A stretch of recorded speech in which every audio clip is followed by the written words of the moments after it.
All right. It's starting. We're going live. Episode 1. This actually isn't controlling the volume. Doesn't work.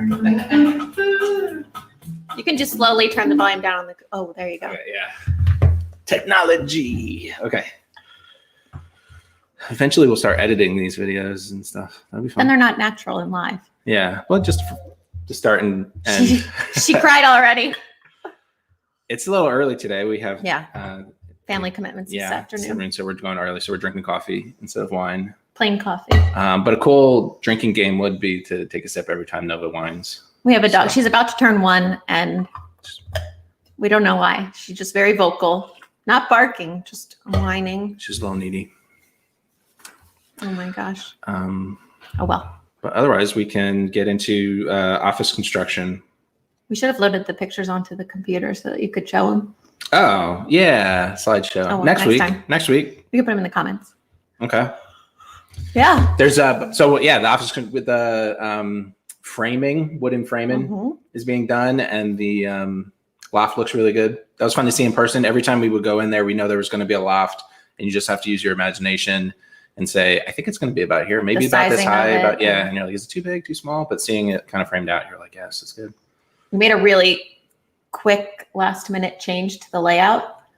Oh, I was confused by the bathroom. This is good with Brittany stuff because I would have said something before next week. It was like written in chalk and then scratched out twice, like where the bathroom and the shower is. Yes. It seems confusing to me. I was like, I trust you guys. You'll figure it out. I know where the things are. When I took my mom down there, it was like the shower is straight ahead when you walk in and the sink is to the left. Yes. And then the toilet's to the left back. That feels wrong, but why? It gets this way. I don't know why. Yeah. What do you want to see when you look through the doorway? I guess because you're left-handed, maybe it makes sense to put the sink on the left. Oh, good. It's a left-handed loft. Yay. I don't know. I don't know. Just in my mind, you either like walking into the sink or walking into the toilet. Or you're walking to the shower. I don't want to see a toilet when I look through a doorway. It's weird to That's get that. gross. Oh, what do you want to see? But you want to see a shower? I'd rather see a shower than a toilet. Curtain, I guess. The sink. You should see the sink. Walk into the sink and like the toilet and the bathroom off to, and the shower off to the I don't side. like that in this bathroom though. When you walk by, you like see yourself in the mirror. You're like, who's that? That happens to me. Or if you're doing dishes here, you look straight across and you could see yourself in the mirror doing dishes. Like, hello. Like, Cinderella night. Oh, we should bring Cinderella back up. No, we should not. Okay. No Cinderella. But it's going well. We have a little weird thing where the guy who does the plumbing has shown up twice, open carrying a gun. He has a holster on, and he has his gun like visibly in the holster. When he came like last year to check out and scope out something, he was. All the gun watchers are gonna no. I don't think anyone in our network would fault us for not wanting a plumber to do work on a property while carrying a gun. That's and it's weird. like a handgun. It's not like I necessary. don't know why he feels the need to. I mean, maybe I don't like it. he does. You're making such nice excuses for him. He does plumbing work in tougher neighborhoods. You don't need to carry a gun. But it's weird. You're asking for trouble. This guy. So I still haven't. I have to message like the contractor in charge and ask him to let them know that it makes us uncomfortable and see what that guy does. Yeah. But what's he gonna? I don't know. It's weird. Like if he carries it, maybe he doesn't. I'd rather hire someone who in doesn't feel the need to carry a gun to a suburban. We're gonna switch plumbers. Yeah. Barnyard property. I don't know how normal that is. It's weird. Abnormal. And a lot of people have guns all over the place, but like they just aren't. You don't see them. Yeah, leave them at home. Like. Well, I don't know. I guess I don't know. He wants. You're so nice. Okay.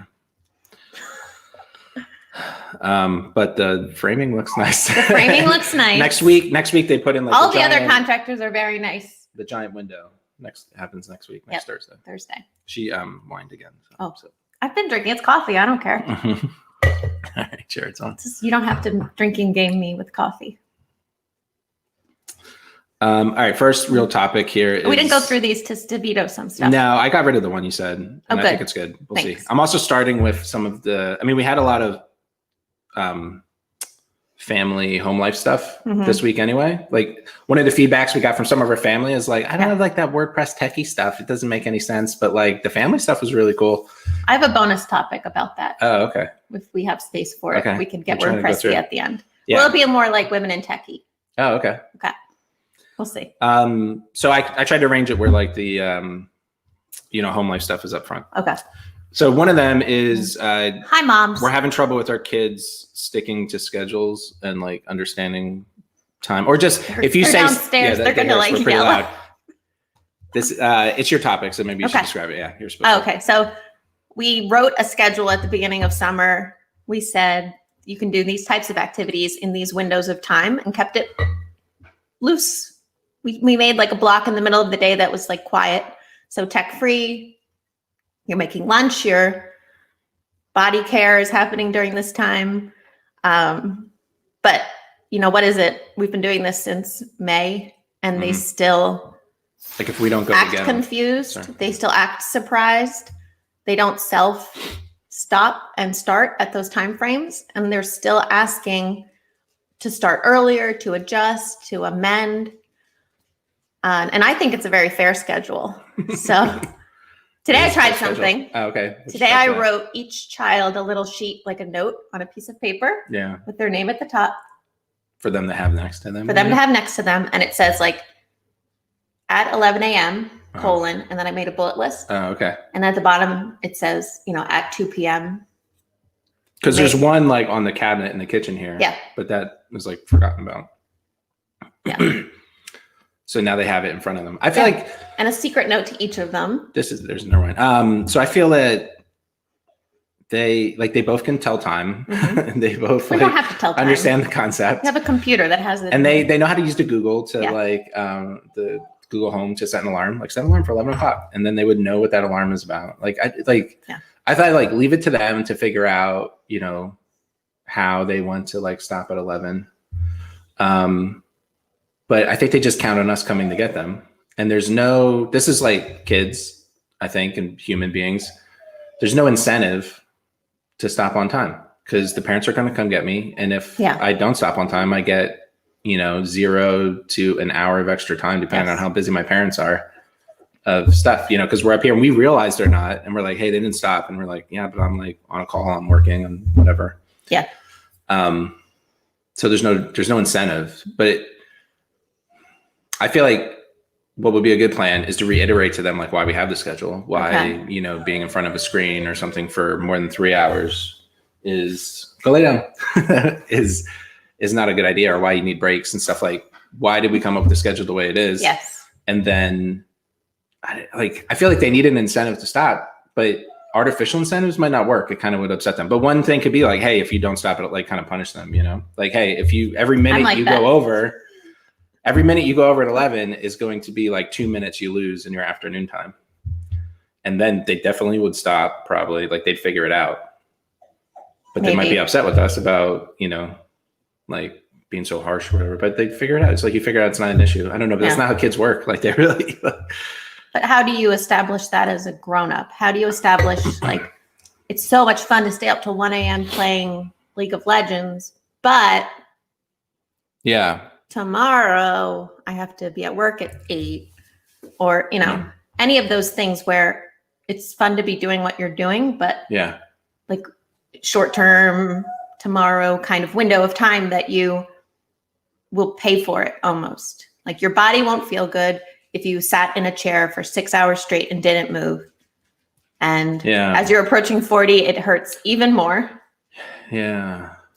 You care about, So I think that they're probably too young to completely learn that, but it's not natural for kids that young, or even like, you know, teenagers and young adults to plan ahead that way. Right. I know a lot of people watching this are probably like, what is the problem? Right. If your kids don't do something you ask them to, you punish them. Right. And then it's done. But one thing we have is I like to treat our kids like adults. Like if I don't have a good, like, you know, it's like, you don't like arbitrary rules. I don't like arbitrary rules. Yeah. It's like, because I said so, you know, I've said it a couple times and I was like, oh my God, I'm my dad. That's the next Hey dad. Oh, really? Oh yeah, there you go. Let's do it. It's like, it's like, oh my God, I'm my dad. And I don't like saying because I say so. I like to have, you know, well, I want my kids to trust me and like that I'm not being arbitrary, you know. And is 11 o'clock arbitrary? It's like we agreed on it's a rule, or like why is it important to follow rules? Maybe is like the angle. I think that works. So it's like, I don't know. sometimes it's tough when it's like you're asking for the bare minimum. You're like, just like say, okay, Google set an alarm for 11, and then when the beep, stop and do the things you do every day. Right. And it's frustrating they can't do that. And you feel like you don't want to have to like pull out punishment for something so minor seeming, but it's like, if you're not like, otherwise, you know, how are they going to learn? Like kids don't learn. Like they really will like set up to push boundaries and they're going to do like, if there's no downside, it's kind of like whining like the dog. When kids whine, it's like, why did babies whine? You're like, why are you doing that? Like, we didn't teach you to whine or whatever. It's like, if there's a 1 in 1,000 chance that whining is going to get you ice cream earlier, like, why not do it? And if there's no downside, like no one is yelling at you or no one is, you know, kind of, you know, punishing you for whining, then you're like, I'm going to, you know, I think the little baby brain is like, I'm going to try it. Yeah. I think part of this is that we don't model schedule keeping well. Maybe, yeah. Yeah, like this, we want to do this later in the day, but now we got to do it at 10. And it's 10:30. That's true. It's hard to keep a schedule from. And if we do like the flexible, can I just let the dog outside and can go to the neighbor's house? You've threatened to get rid of the dog many times. It's all right. Oh my gosh. She probably has to go number 2. Don't talk about number 2. But if I'm gonna let her out and see what she does. I'm gonna sit here. She might not even go. I don't think she like. All right, down one dog. One dog left. What were we talking about? I don't know. Next topic. Modeling scheduled behavior. Okay, Ken says kids need to learn structure. It will help them later in life. Right. Yeah. Because if we ever try like something more flexible, like as long as you get all of this stuff done within this time, it's fine. Right. They do whatever the funnest thing in the world to do right now is for the whole time. And then the last 5 minutes are like, maybe I can brush my teeth, get my shower, do my chores. Yeah. Yes. So it's like, if you leave it up to, and it's like, I guess that's the thing is like, leave it up to them, let them fail. But what does failing mean? It's artificial. Right. It's like, they don't care the house is dirty. They don't care their teeth are dirty. Like we have to, you know, kind of punish and enforce it then. And it's like, it's kind of, we only have so much capital, so much kind of like stern parent capital. And like, you don't want to waste it on like brushing your teeth. You really want to use it for like, that looks really dangerous. You should stop. Like stuff like, I don't know. So, well, we got building blocks here. Okay. Yeah. I don't know. We're working on it. We'll try this little paper thing today. I don't know. I mean, I think empowering them to help us keep our schedule might help too. Oh, yeah. Then that's like be the parent. Yeah. Is fun. And it's like, Mommy, you said 11, you would stop and take us to the creek. Yeah. You're still working. Stop. That's a good trick. Like reversing it and getting them to like be the parent or understand a parent's perspective by like, I do that sometimes with Marin. Like I'm reading like how to help a kid, whatever. And I'm like, I'm reading this thing about like how to help a kid learn how to brush their teeth. And she's like, she's interested in that. She's like, oh, what are the like ways to help a kid? No, she's like, show me all the gross teeth. Yeah. That's what she did. She was like, what do teeth look like if they get really gross? Ooh. Yeah. We're like, oh. All right, next topic. Next topic is what's the final word there? Oh, final word. Maybe the paper will work. I don't know.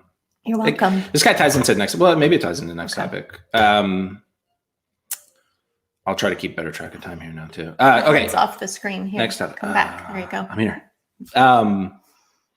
Is that we are our parents? So this idea came to me recently. I was listening to the Tim Ferriss interviewing Blake Mycoskie of Tom's Shoes on the Tim Ferriss podcast. And one thing Blake talked about is called like the Hoffman process, which is like, I think it's kind of an expensive place you go for a week and they like help you change your life. I don't know. But there's supposedly a book about it too. We'll start a GoFundMe. Yeah. There are scholarships for you. So I gotta go. Like, so I don't know, like I'm not endorsing the whole process or whatever, but they talked about like kind of what's involved in it. And I was like, this is pretty interesting about how, you know, like I'm trying to remember what the idea was something basically like when you're a child, you know, your parents are kind of the most important people in your life or like your home situation. And you develop routines of behavior to like fit in and compensate for your parents and what they're doing. And it's kind of, and it gets locked in. So by the time you become a teenager, like your brain, like neuroplasticity wise, like when you're a kid, like you're very like wireable. Yes. And by the time, like as you get older, you become less. That's why you can't like learn really languages. Strong pathways. Yeah, it's harder to learn language when you're older because your brain is kind of more hardwired. So the same thing, like, hey, if you spent, you know, the ages of 4 to 10 acting in a certain way, to appease your parents in some sense, like it's kind of stuck. And now for the rest of your life, you find that you're doing things and you're like, why am I doing that? It's because I'm a parent. So it's not like that parents are bad. We always tell you about like parents try their best and then like random things happen and you can't anticipate like how your kids are going to end up. But like, I think the example he shared was he's very attention getting. And that was like, he was an only grandchild of like a big family. And everyone was like, this is the very first like baby. And he got like all this attention as a kid. And he kind of learned that like getting attention was a good thing. And like, as an adult now, Blake finds that like the example he gave was like going up the ski slope on the, what do you call the bench that goes up the slope? Yeah, I don't ski. We don't ski. So, right. The lift? The lift, going up the lift. And you're like, a lot of times you go up the lift and you're with a stranger. And he's like, feels the need to like throw in a like, oh, I'm like the guy from Tom's Shoes. You know, like by the time he gets up the lift, he has to like, yes, like, he has to get that attention. Like, and he's doing this, he feels gross about it now and he's doing it subconsciously. But that's a thing where he's like, hey, if I'm in this situation, like, I feel like I have to be the center of attention. But it's really because when I was 4 years old, I got attention. It's like so weird. Like sometimes it's useful to have attention, sometimes not. So we could self-analyze here a little bit, psychotherapy. I have one already in it. Okay, yeah, go ahead. Okay, so this giving reasons and talking to our kids like adults. Okay. They do it back to us when we tell them, you know, do not walk across that narrow tree on the ravine. You might fall. Yeah. Then they say, I'm very good at walking on a narrow, I won't fall. Yeah. So they are like, When because our reason, for instance, they're very negotiating. They come back at you like lawyers. We always call them little lawyers. Because we talk to them and we use reasoning. Yeah. So reasoning they reason works, back to they're us. going to grow up and always be reasoning, but probably in situations where they shouldn't. But I think to be a devil's advocate in some cases where we should just draw a hard line and say, because I said so, even though that's gross to you. Yeah. They want to reason why it's dangerous activity is safe because they're used to using reasoning with us or people that they talk to. Are you getting... I guess that's like in or out? No, it's good. I think that's talking about our kids and kind of how we're programming them now, but we could also talk about how we were programmed as kids. Reasoning. Or like things that we do. Yeah. Okay. How were we programmed? You got to think about this, man. Okay. Not to be wasteful. So like, I'm kind of non-confrontational. I don't want to tell the plumber with the gun, that like it makes me uncomfortable with the gun, right? Yeah. And is that something that like I think growing up with like an older brother who is very kind of quick to retaliate in a sense, and like be in charge, like I learned to like peacekeeping. Yeah, like you're very peacekeeping. Yeah. You know, it's like my dad and brother around. It's like don't upset them. Yeah. Because and problem solving. So you want to like. What can you do to keep the peace and what can you do to solve problems so peace is kept? Yeah. Yeah. Okay. And so you do that as an adult, like it's just subconscious. It's like, I'm in a situation, let me try to like keep the peace or let me be quiet. Don't be confrontational, but sometimes like confrontation is needed. And so it's like, I guess that Hoffman process be like, oh, is that important or not? But if it is, it's like, oh, how do you unwire that and kind of consciously choose? I think we notice people who are confrontational in support, in email, in business. And we say like, they're so pushy, but they get what they want. And that like, I don't want to be that kind of person, but the squeaky wheels get the oil kind of thing. Of, not being peacekeeping, not being accepting can be a winning strategy if you just go. There are kind of like these people in our life, and they're typically women who are like proud of their ability to like call customer support and like get something done. And I used to see it in the past where they would typically women. Like, I don't want to call people out. They're watching. Okay. But they're proud of their fact. Like I call customer support and I give them kind of a hard time and I get what I want. And now like doing customer support ourselves, I'm like, oh man, it's like a human being on the other end of that. And like, they may or may not have the power, and it could be like a good tactic. Like definitely, and we know like calling a company out on Twitter, will get a response faster than trying to go through like the phone tree in the right way and being polite. We've done it. Like it just works. We did it for our healthcare when they feels canceled bad. it on us 3 years ago or whatever. Yeah. Yeah. Yeah. We tried and tried. But we minimally complained on Twitter and then Then they were like, what can we do? But yeah, I mean, we spoke about it. So it's related. All right. So another one, I think for you, I'm thinking about you're very, what do you call it? A-type. and like get stuff done, always Mm-hmm. working, kind of pushing hard. Like they're so like kind of restless. There has to be something to do. Yeah. Is that, you think, based on in your childhood, you were praised for doing things, getting things done, for how well you could get things done, and you were like kind of, if you were idle, I feel that like was that I was thinking not about praised? this earlier, weirdly. Oh, okay. Were you in my head?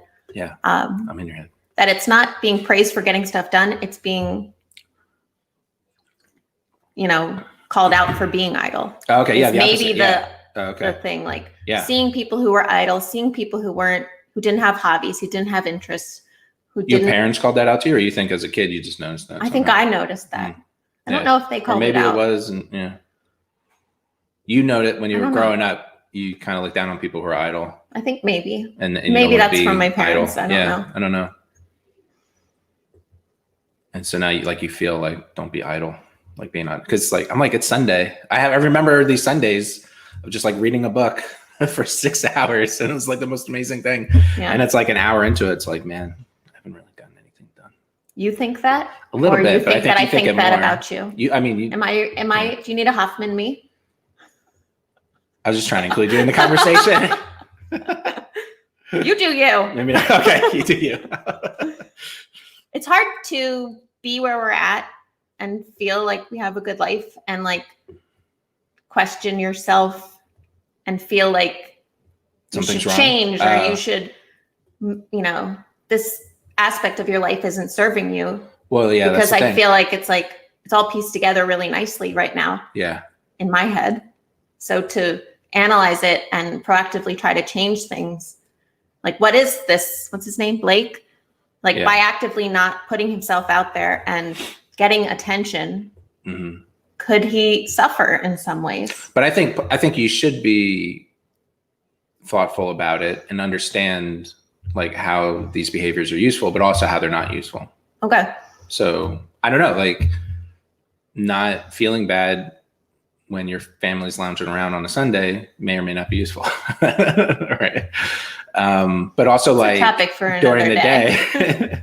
Yeah. Like that, whatever, there's some drive to like not be idle. And I think it's useful sometimes, and sometimes it's not. And sometimes like and it's not, I guess I'm like putting on us, my family, but sometimes you're in situations where like you're at a cocktail party. This doesn't happen anymore really either, but sadly it's a cocktail party of one. Yeah. Like you're at a you're at a conference, and it's like you should be working and selling, and you're like, no, like just relax and network and have fun. And that really is, I think, like the best use of your time at a conference usually. But it's kind of, you have to trick your brain and be like, this is useful, even though like I'm just having fun. I feel like I spent money to come here. I put effort into coming here, and I'm just having fun. And it's like, is that okay? But no, early on in WordPress WordCamp sponsorship days, I expected something out of every cost, and maybe because it cost us so much, like as a percentage of budget. But you quickly, untrained me to believe that. And when we attend events, when we sponsor events, when we buy swag for events, now we know that it's for the community, not for sales, not for us directly. Don't expect your like code a to be used long-term heavily. thing. It's kind of subtle. Yeah.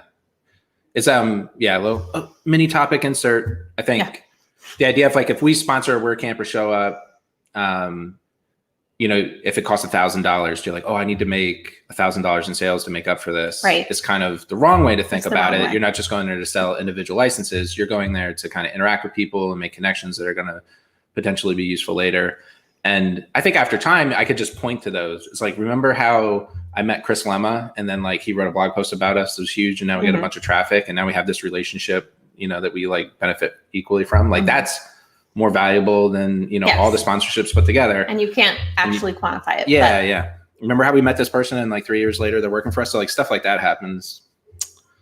Do you think the dog is okay? I know everyone watching is probably worried. Do you want to look for? Oh, hold on. My topic is next. Yours is next. I'll go get the dog. Oh, why do we have to make everything a business? Yeah, thanks. So I thought of this one. We had a team call recently where we all talked about our hobbies. And hobbies are hard for me and for Jason, I think, because we are entrepreneurial, we're driven. And when we have an idea for a hobby or an idea for something we want to pursue, like it always comes down to, how do you turn it into a business? How do you make money? off of this. So it's really hard to have a hobby that you keep casual. Yeah. And at the same side of that, when we have ideas for Paid Memberships Pro, we often extract the idea and think, how could this serve a greater population outside of just this Paid Memberships Pro group? Yeah. And then I think it's complicating things because we're not exactly serving the Paid Memberships Pro people with that product. We're trying to make it something bigger and more, agnostic, but it may not always be the right choice. So it's kind of making everything a business, but also making the things in your business try to serve the biggest footprint of users. And how do you navigate that in your life? Yeah. That might be one of those trained childhood behaviors to grow from. Like how you had a little newspaper in middle school? Yeah, like we school? started a newspaper in like 3rd grade, and then we were selling them. Like we would go to our one friend's house who had a copier, and we met that kid. He came later. We used to go to a library, and you had to pay like 10 cents a page or something, and then we'd sell them for like 50 cents. That's a good markup. And then we found a friend, and we were like, whose parents? We like you now. Yeah, come here, Brian. You have a copier.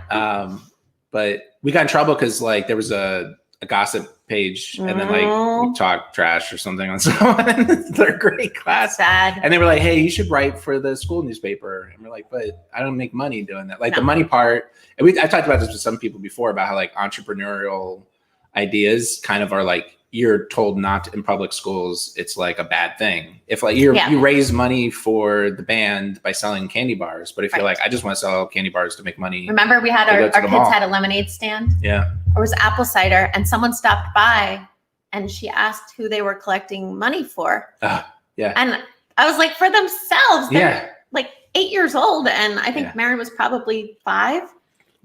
And so is that a thing? You can't even have a lemonade stand. Kids today aren't allowed to have a lemonade stand. It has to be altruistic. Yeah. Which we did actually have one maybe a year prior to that benefited Alex's lemonade stand at our house. But then the kids just wanted to do it to make money. And it was so you should be giving this money away. So that is the sad thing. A lot of kids are kind of pushed away from being entrepreneurial, getting money is a bad thing. Right. But for whatever reason, I wasn't that way. My parents encouraged it somehow, and I found it. And I feel like the one example of this that happens now is if I'm at a restaurant, I will count how many tables there are and figure out what their turnover is, how many people can they serve per hour, and how many hours are they open, and how much is that restaurant. If I'm eating at a restaurant, trying to figure out how much money the restaurant makes per year, and is it a good. Or I like float tank, going to a float tank, and we could have put a float tank in the office. Maybe it's not too late, but I was like, no, let's buy a float tank business and run it as a business. Why? But that's also an interesting point about within our actual business, thinking about it that way. Because there's always there's tons of opportunity around what we're doing. Someone is going to potentially start trialing with us who used to do support for an affiliate plugin that's very popular. I think last time I checked, makes more money than we do in Paid Memberships Pro. And he was surprised to learn that we have an affiliate plugin that we built. And I bet we built it before that other one. But we never built it until it was chose. We call it the lightweight affiliates plugin. And it's the first step. It's the proof of concept. And the other plugin does so much more that you would want to do. But we did that before. We had a MailChimp plugin before a lot of the MailChimp plugins. It worked just for ours, but it could have been a bigger business. And now there's companies that sell the MailChimp plugin and make as much or more as so it's we have these so there's there's opportunity, even our support tools all custom made. It's kind of I think it's a good thing. That's something businesses can do is look into the tools and obviously code if you're making code that you've built for yourself or for other things. Is there a revenue stream here? Yeah. But at the same time, keep taking your eye off the ball to try to pursue some of that stuff. Sometimes it spreads yourself too thin. And I think that's why maybe 5 years ago, I would have been inclined to take every idea that could serve just the memberships market and make it serve all of WordPress. And now I'm more inclined to specialize. Yeah. I think it's because I don't want to be spread thin. And I know that the skills to incubate and develop another business that's hard work. It takes a lot of focus, and it gets me farther from the Paintership's Pro business. It makes me do more of like the managing people part, which is the challenge. Right. Yeah.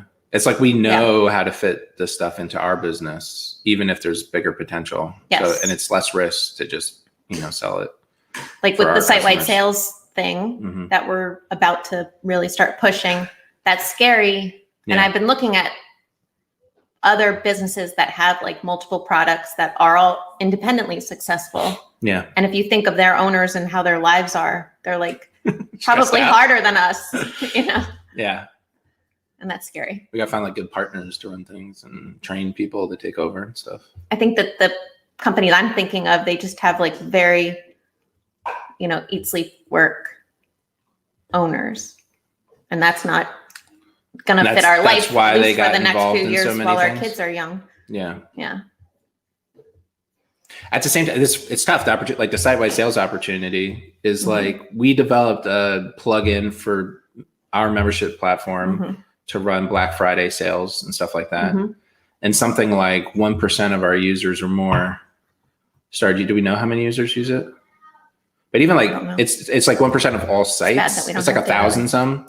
100,000 sites. It's probably more now, but that was when it was like 70. So it's like a lot. I don't know. So between like 1 and 5% of our customer base like use this to make money for their membership site. And like, that was cool. That's what we built it for. We used it. We made money. Like it's really useful. But like the bigger e-commerce, WooCommerce market has like 5 million active sites, not one. So it's is that 50 times 100,000? So it's like 10. So it's like 50 times more users. So if we sold like 1,000 of these to our customers, that's 50,000 of them to WooCommerce people. And if you charge a nominal fee for that, that's like a business that's bigger than our current business. So like, it's like when you see something like that, it's like, oh, like we should probably try to do that. But even in that case, like for 3 years, I was like, someone should make a plugin. This would be really cool. And like, no one did it. So I'm just like, hey, no one's doing it. I'm going to do it. We did it. Site-wide sales.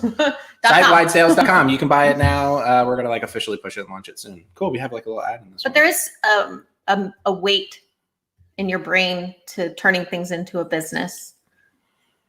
Like take the dog treats example, which is not a WordPress plugin. I got very into it when we first got a dog. And then I was like, I'm going to make these. I'm going to sell these on Etsy. I'm going to make a shop. Yeah. And then doing the numbers. It was like, wow, don't bother. Like, how can you make money on this if you don't have a manufacturing facility? Like, you could, you could make a living for one person potentially. But we already do that well. So it's like, to make money that's worth it, you have to start a factory and sell it to Walmart or whatever. And you're like, are you ready for that? You're like, no, I just want to make dog treats for my dog. But that's maybe like, why can't we just make dog treats for a dog and feel good about it? And I think I would just make them and give them to people, and that's okay. I think I get into things like that because it's such a removal from this laptop I sit in front of and these people I have to deal with. And it's just me. I'm alone. I'm heads down. It's organic. But you can still do that. But personal. Do you think of like the opportunity cost of like, or I don't know, like different drivers of like everything has to be productive. Right. So if you are sitting there rolling cookie dough and you could be like, launching something to 100,000 sites that they've been asking for as a feature that has potential. I think. Then what choice do you make and why? Say that again. How do you decide whether you should just make dog treats because it's fun, makes you no money, you enjoy it, or you could spend that same 2 hours, coding a feature and pushing. Yeah, I don't know. Yeah. I don't know. Or you could read on the deck or something. Yeah. Do I get the final word? Oh, yes. I'll get the final word. Yeah. So I've been thinking, but I think a lot of folks, this is not uncommon. A lot of folks are putting pressure on themselves like this. And I try to remind myself, like, I didn't say this. Someone said like about like, this is just enough. You are just enough. Like just being here is good. Like the whole universe was formed over billions of years. And like, you're ancestors all reproduced and it came to this moment. And like, you're here, like, that's amazing and beautiful. And like, just being here in whatever moment it is, like on camera talking is like, hey, this is pretty cool. Like, this is enough. And try to like, not think of the outside factors. Yeah. But also maybe, trying to plan your life so that you can figure out what you want to do and do it and not feel bad about how you're spending your time. Okay. Phase into nerd shit. Okay. All right. I threw this one in here. This maybe you wanted to cross off. I'm not sure about this segment.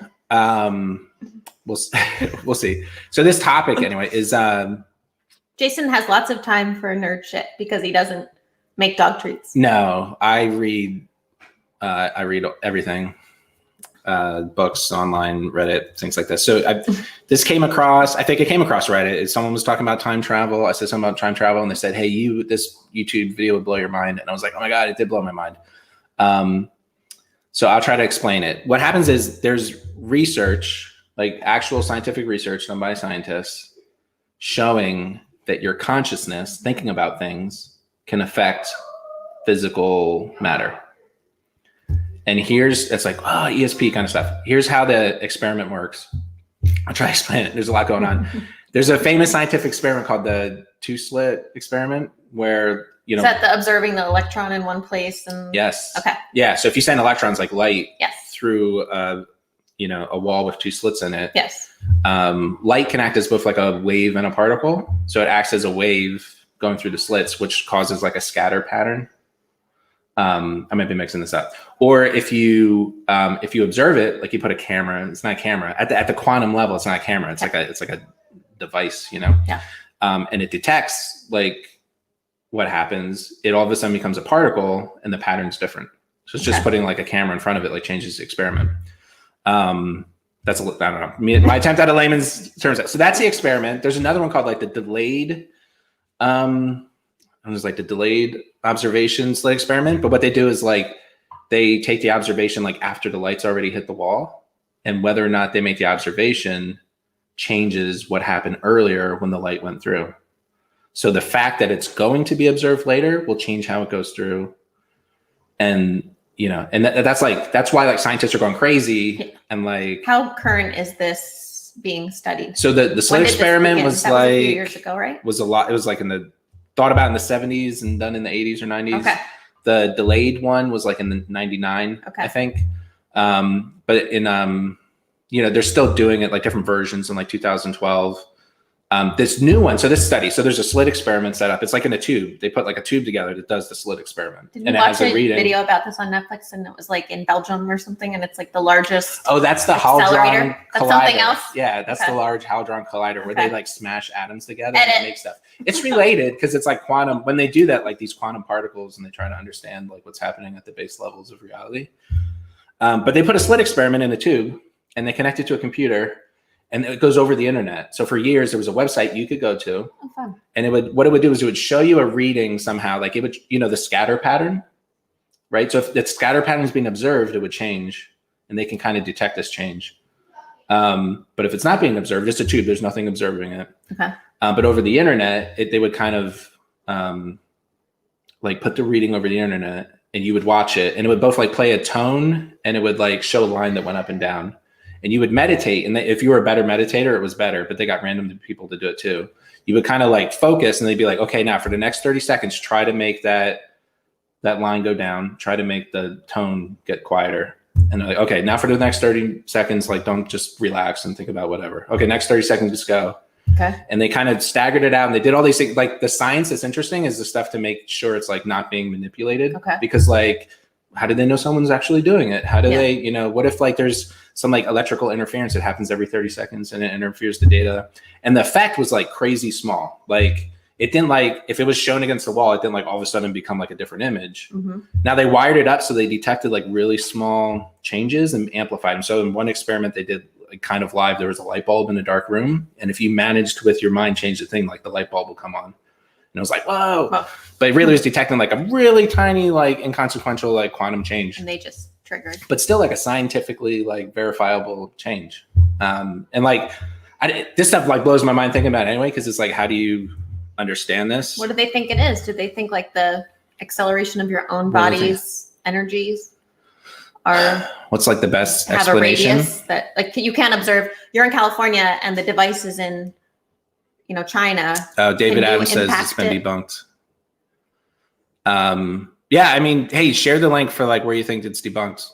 Because I mean, there definitely is people. There's been different studies at various times. This is like and I'll share the YouTube link in the show notes.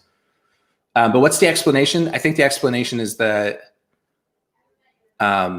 consciousness is potential. Like, okay, so the idea of what is consciousness? It might be like what I think is it's kind of emergent property of having a brain that's so complicated. Okay. Then you kind of feel like you have consciousness. Like a thermostat has a small amount of consciousness and knows what the temperature is, but your brain is like analyzing itself and thinking, so it has a lot of consciousness. Like that's kind of a materialistic view of consciousness, is it just emerges when you have a smart brain. Okay.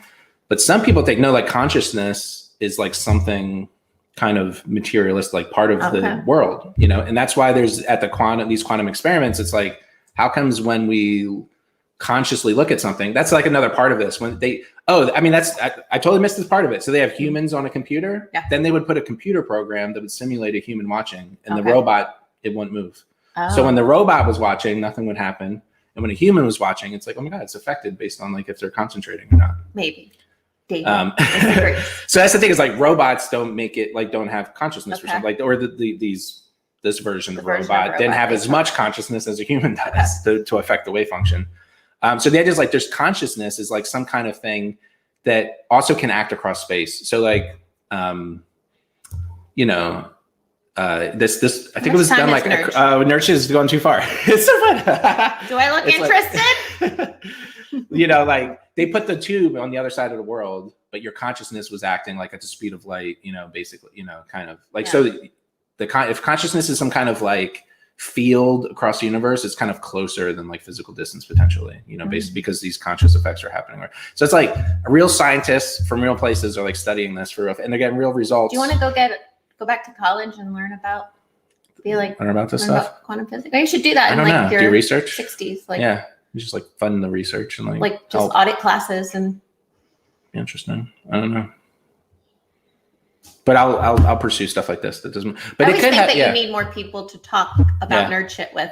So okay, yeah, I got to find them. David Adams might become your online buddy. Let's talk about it. That's hard when you have a spouse interested in something you're not interested in. Especially now, like it's hard to go. I'm interested in gardening, and you're not really. You say that you are, but you're not. But how much you read, you could know so much about. Oh yeah, about like soil plants. I can't remember like how much to water, what kind of tomato that is. Yeah. What's a weed or not a weed? It's a hard one. What's poison, not poison? Because you're not interested in it. No. That's how I feel about this. Sorry. It's good. No, but I think you should have a circle of people to communicate, just like how you are interested in politics, and I'm not randos online.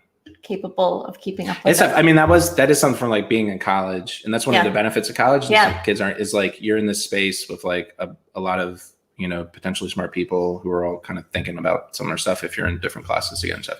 And I used to do nerd shit segments in like the labs. You guys would just all sit and contemplate. Yeah, we want that for our son, but I think homeschool is going to have zero effect. Yeah, let's see. It would help him to be in an environment of people interested in and caring about complex problems. Yeah. That'd be cool. He kind of like, he's very smart and thoughtful and thinks about things. But you only push your brain as far as, being in college, you have said before, like, that guy's so much naturally smarter than me. Like, he knows so much. Like, I can keep up sometimes. He is quick. Yeah.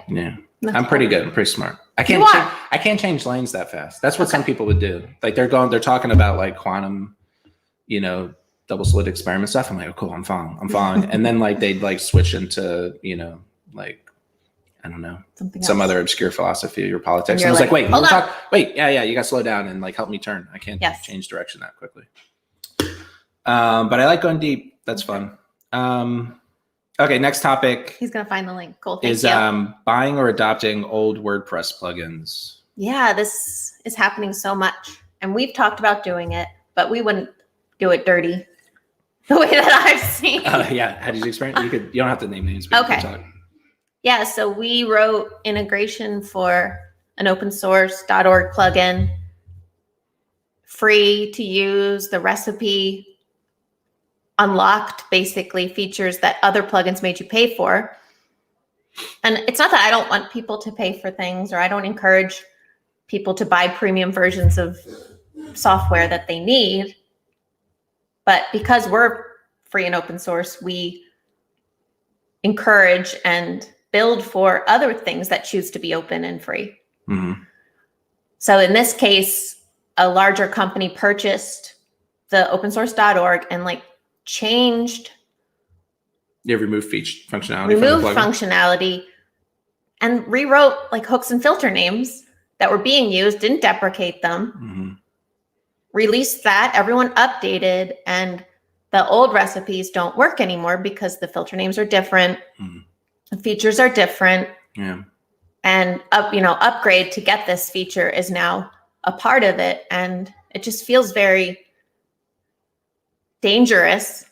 Yeah. I think it feels wrong, but it also feels like a dangerous path that we can't protect as a community, because we can't protect one single plugin author from choosing to sell and make money on something that they had been supporting for free, probably never had the business mind to monetize. Yeah. A lot of plugins are in .org, never become monetized. They have large installation and they have it's just a labor of love for them. It's a portfolio builder. It's something they do on holidays and weekends, and they have another thing that's paying them for a full-time job. And the opportunity to sell when your plugin gets large like that is probably really hard to deny. Yeah, you mean I have the plugin, I'm just going to sell it to another company? Yeah. Yeah, you're like, I maybe make that's money on the this. exit This is my process. way to Maybe make I'll never money. build a premium business out of this. I'll just get it to be so integral that I become attractive to a larger brand. There's a lot going on. Like, I think lots of folks create these plugins and they don't plan for the business up front. So we talked about how maybe we plan for the business too early, but one of the downsides is if you don't, you end up with like a complicated piece of software. And then you say, now I'm ready to monetize. And you're like, man, it would really work is if this feature everyone gets for free was that's what people really need. We've talked but about it makes sense to pay. that with payment gateways. Like, why did we put them all free? Like, it's wonderful. Yeah, that was like a competitive advantage early on. Now it's liability. Now, I mean, no, it's wonderful. We're good. It's good. So yeah, like, and it's definitely been in any kind of business, like software, actually any kind of business, like you're given something for free and then later, like you charge for it. I was just talking to someone else. We were reminiscing about how we used to give hosting for free to our consulting clients, or like $25 a month. Yeah. And then when we unraveled our consulting business, we had tough conversations with at least a half dozen people who we were still hosting, saying like, all right, you were paying me $25 a month. Yeah. Here's what it's going to cost to host your website now. For a similar strength. Yeah, it's like $200 for the server and like $100 a month for the regular maintenance and like $100 a month for this. It was like what we were charging $25 was like $600 worth of stuff. One, because like we just did it really well and we were able to, and like two, because it was like a cost. It saved us time and energy. Yeah. We decided that, we made money on consulting and we gave them really good hosting just to keep them happy. And so we didn't have to deal with bad hosts. So it's, that kind of thing happens all the time in business where you're like, I wish I'd pay for this. And then it's hard to like, you gotta be careful if you're just gonna take stuff away. Right. I'm sure like that plugin's getting like 1-star reviews when you do stuff like that. I think there's a way to do it gracefully, and that's to deprecate hooks and filters and give recipes to keep doing something, Especially if it's a new owner though, like you're like, it takes time and effort to do that stuff, right? Does. And you're like the new owner and here's the other, it's valuable. So like that plugin that maybe had 100,000 installs was they weren't monetized. It wasn't valuable. But this other plugin that's in a similar space that has like 1 million installs is like, I already know how to monetize that kind of traffic. I'm just going to take your 100,000 users, put them in my sales pipeline and get like, 5,000 of them to sign up and make money. And like, you're the new owner. It's like, what's your, this might be booming. Oh yeah, probably. Bang. Yeah. He's a hands talker. What is like, it's going to take time and effort to maintain these old customers that really kind of weren't your customers, and it's like, but sometimes I think, I read some of the public, they're like, hey, it's really hard to do this. And that's why we chose not to. I'm like, man, you're just doing lip service. Like just have the balls to say, I actually don't care. I just want to make money now. Yeah. Like he kind of like, it's almost like if you're going to use like kind of sleazy tactics, sometimes like just own it. I think I'm now at a place where when I choose a .org plugin to integrate with, I sit there and I wonder, what's going to happen to this? Is it going to get bought? Yeah. Is the feature But it's going to get also- stripped? Like, It's also should I bother? How do I maintain this? You know, I'm at that point with avatar plugins right now. I'm also, one got bought. okay. Yeah. And I'm like, well, It's being shoot, built should in the I core. just not even? Yeah. I know it's eventually going to be in core. Yeah. Yeah, but should we even Bother working. integrate with anything that we can't control anymore? Yeah. Like That's now I'm like, is native better? Do you remember we tried to sell wine and it was like, oh, integrate with Amazon, cool. And Amazon's like, we won't sell wine anymore.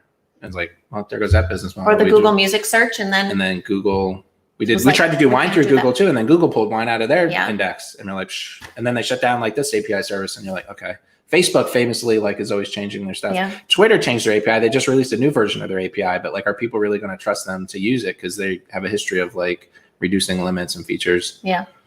And I think in the WordPress space in particular, compared to those, like in the Facebook space, everyone just knows month to month, Facebook Yes. might just delete your product. If and you're you've like screwed. grown to be okay with it, Yeah. you've grown to accept We've it, learned. it's a necessary evil. Yeah, Google might develop a competing product and just put it above Yeah. the search results for you. In the WordPress space, like people are a little privileged in that they assume they're using a plugin that's not going to change. Right. You know, and like it is tough, like what happens when people are sheltering features, but like, Yeah. it, you know, we also deal with customers every day where like they're upset there was an update and now something doesn't work. And it's Mhm. like, oh, it's just custom code in this other thing you did.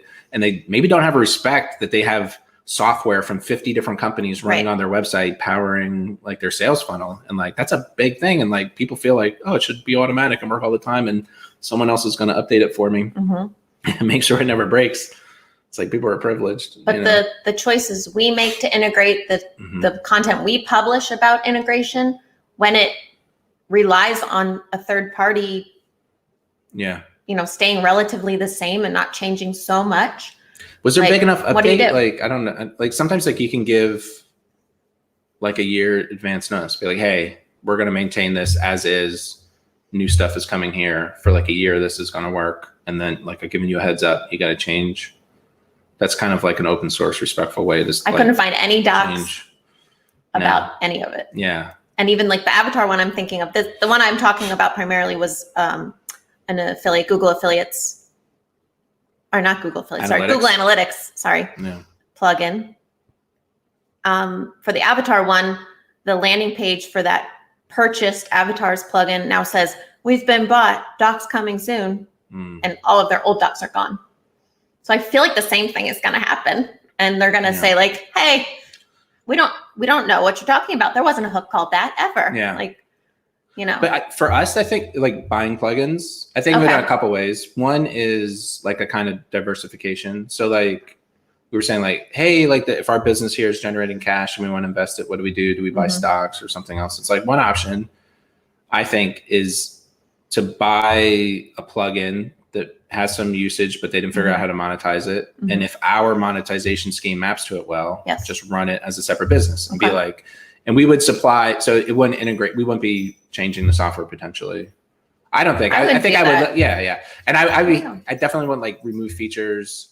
I would want to, and we, you know, that's not really how we rolled anyway. Like we sold other stuff besides software, you know, around the software Mhm. is kind of like what I think is a good model for open source, just from like a economic standpoint. Is like, if, you know, that's like the like physics of, we like to open be able to source tell software. our customers they're not our customer anymore and just use it yeah, that's on a your fun own. thing too. You don't Yeah. get to do that when you really Yeah, if you deny them. can point people to your GitHub repository to get the software Yes. for free, like if they ever complain about money or Yeah. something, you're like, here, just use it for free. You know, like they're like, you're too expensive. We're Leave like, me we're alone. actually $0. And if you don't need to like email us or get software directly from our servers, like go use it for free. So that's like really powerful. It just shuts off like a, you know, a level of complaint. Mhm. But yeah, I could see us buying like a plugin that's kind of unrelated, Okay. but like, oh, we can do the same kind of model where like we did installs and support and kind of premium add-ons and sold it as one price and had a website that like can facilitate that and facilitate updates and support. And like it's funny, like we focus on like the core software, and that now we're kind of building some updates into the reporting every once in a while in our support system. But both like the code that runs that and also like the process that runs that and kind of the knowledge of how to do it is like that's kind of valuable. It's like you just plug in another plugin into that. Yeah, that's and kind of more like or less turnkey in could a be a way. business. Yeah. So fine. And a lot of times, like the person who made that plugin, you're like, hey, do you want a job? Like, okay, I'll give you this much money and pay you this much a year to maintain it. And we kind of have some expectation that we can turn your 100,000 users into like $100,000 a year or something, or more. Depending, it's all different. So that's like one angle. Another one could be the kind of like, hey, this is kind of related to our business, so let's buy it, run it well, and send those users into our membership site funnel. Like, just like, I don't know if there's like a horizontally flatten things a little bit. Yeah, like a download manager type plugin maybe is like, oh, like we have users who kind of need that. Let's buy that and then just run it well, but like promote our product or our integration. And see if that makes sense. That kind of might make sense. But then we would run into the case where it's like, oh, okay, it used to support WooCommerce and we're spending all our time supporting WooCommerce, but we bought this for PM Pro. That's how we make money. Like, why are we going to spend time fixing WooCommerce? I mean, we do that with our own WooCommerce plugin. It's like, they're better about it lately, but they've had a couple updates that just like, yeah, we changed the name of that filter and we tried to, pass it along, but it didn't really do it. And it's like, it broke. And like, why am I spending all this time fixing like the free WooCommerce plugin for WooCommerce users who are buying that to get around paying us? Right. So I'm like, they're only using our plugin because our plugin's free and the membership plugin for WooCommerce is not, like, but I think on balance, should we try it? Should a lot of our customers find a few plugins that we want to consider? Maybe search for them. There is like an adopt a plugin tag on .org. For That's like weird too, isn't it? Yeah. Just to like scoop out from under you. We could do that with the avatar. I think is that only for ones that like just they haven't been able to contact the owner. So it's like, okay, well, hey, they whatever. like try. Yeah. Or maybe I think an owner can put that tag in the README and then they're opting into it. Yeah. I don't think it's as shady as you think. It feels scary. It feels like add-on points packages. Plugins team could just take your plugin from you, but probably not. They wouldn't do that. Yeah. So David's idea about this is the end of meta. We can ask questions. I think that kind of model where like you buy add-ons individually or bundled, people feel like they're kind of nickel and dimed when you do that. A lot of companies that used to sell their add-ons individually like are moved to like a one price package because people are like, I have to like, I mean, and WooCommerce hasn't moved away from that, but that's what people say. They're like, sure, WooCommerce is free, but I have to buy $2,000 in extensions to make it do what I want. Yeah. They feel worse than if WooCommerce was just like, all right, $1,000 for all of them or whatever it would turn out to be like on average, potentially. But I mean, it's interesting. They have to make decisions to go make them the most money too, potentially, whatever. We're kind of at a place where our most money making add-ons are going to become part of core anyway. Because it makes sense. So we're making like the wrong it is tough. Call. No.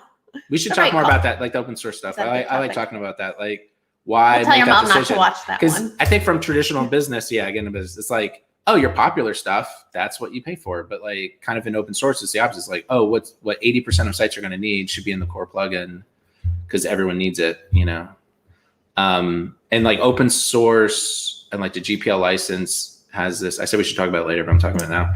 I have a funny thing about this. Anyway. My dad, when we hit 100,000 installs, he said, like, I did some math. Like, if you have 100,000 people, what are they all paying you? Like $10 a month? Yeah. That means you're making $1 million a month. And I was like, no. I was like, no, we're not making. I was like, only like 4,000 of those people are a customer, And he was like, oh. Because open source to him, like. Yeah, it is weird. People always say that. Like when I started doing like booths, it's kind of like, what's your product? It's like, oh, it's a membership platform plugin for WordPress. And then they're like, oh, like, but can I use it for free members or whatever? Like, yeah. And then it's like, how do you make money? It was always like the second or third question. How do you make money? Or like, what does it cost? It's always like, oh, that's cool. What does it cost? I'm like, it's free. And they're like, how do you make money? There's no such thing as a free lunch. Yeah.